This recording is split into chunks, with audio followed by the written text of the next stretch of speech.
यथाग्निर्दाहिका शक्ति रामकृष्णे स्थिता हिया सर्वविद्यास्वरूपां तां शारदां प्रणमाम्यहम्। শ্রী শ্রী মায়ের কথা পাঠ। সরজুবালা দেবীর স্মৃতিকথা। কার্তিক 1321। পূর্বপাঠের পরবর্তী অংশ।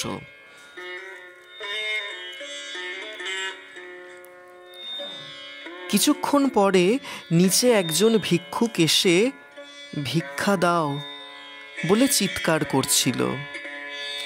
সাধুরা বিরক্ত হয়ে তাকে তাড়া দিয়ে উঠেছেন। যা, এখন দিক করিস নে।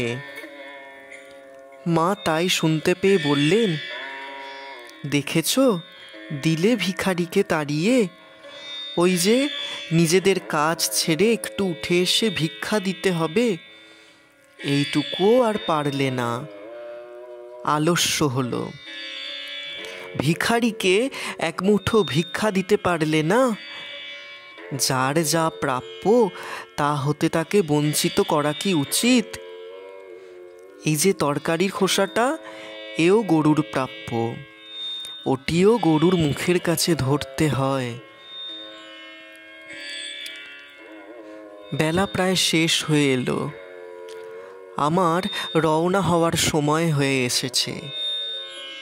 শ্রী শ্রী মাকে প্রণাম করে কিছু প্রসাদ নিয়ে বিদায় গ্রহণ করলুম।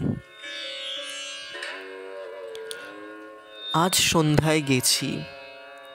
কাছে হবে বলে এখন বাগবাজারের বাসায় আছি এবং রোজই প্রায় শেষ বেলায় মার কাছে যাই।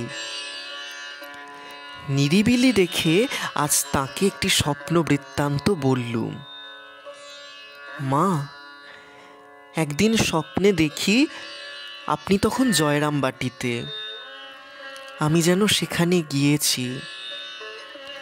ঠাকুরকে সামনে দেখে প্রণাম করে জিজ্ঞাসা করলুম, মা কোথায়? তিনি বললেন, ওই গলি ধরে যাও, খড়ের ঘরে সামনের দাওয়ায় বসে আছে। মা শয়ন করছিলেন। উৎসাহে একেবারে উঠে বসে বললেন, ঠিক মা, ঠিকই তো দেখেছ। আমি, সত্য নাকি মা? আমার কিন্তু এতদিন ধারণা ছিল আপনার পিত্রালয় ইটের কোঠা বাড়ি, তাই মাটির দাওয়া খড়ের চালা দেখে ভাবলুম মনের ভ্রান্তি। ভগবানের জন্য তপস্যা করা প্রয়োজন। এই কথা প্রসঙ্গে মা এখন বললেন, আহা, গোলাপ, যোগিন, ওরা কত ধ্যান জপ করেছে। যোগিন কতবার চাতুর্মাস্য করেছে, একবার শুধু কাঁচা দুধ ও ফল খেয়েছিল। এখনো কত জপ ধ্যান করে। গোলাপের মনে বিকার নেই, দিলে হয়তো খানিকটা দোকানের রাঁধা আলুর দম খেয়ে। আজ মায়ের বাড়িতে কালী কীর্তন হবে। মঠের সন্ন্যাসী মহারাজরাই কীর্তন করবেন। রাত প্রায় 8:30টায় কীর্তন আরম্ভ হলো। মেয়েরা গান শুনবার জন্য অনেকেই বারান্দায় গেলেন। আমি মায়ের পায়ে তেল মালিশ করে দিচ্ছিলুম।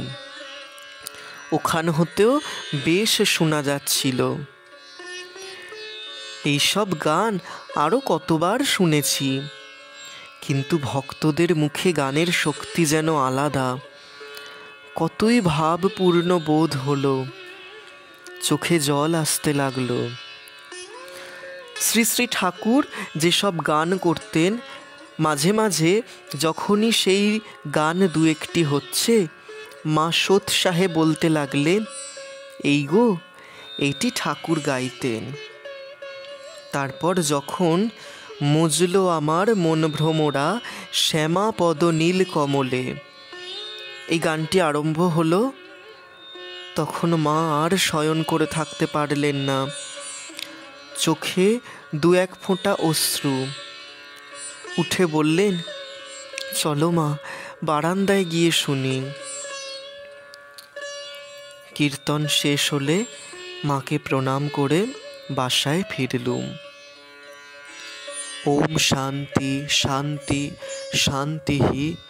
হরি ওম তৎসৎ। শ্রীরামকৃষ্ণার্পণমস্তু।